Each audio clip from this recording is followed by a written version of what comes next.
I didn't want to be this way. I know what I'm doing. I know how horrific it is.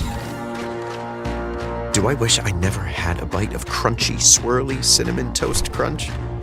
No, because even though it's alienated me from everything and everyone I've ever loved, whenever I taste Cinnadust, I know I'd do it all again. Go ahead, judge me.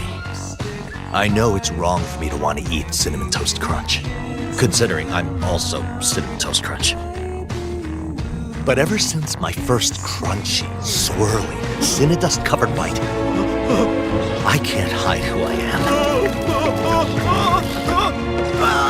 And the truth is, I don't want to.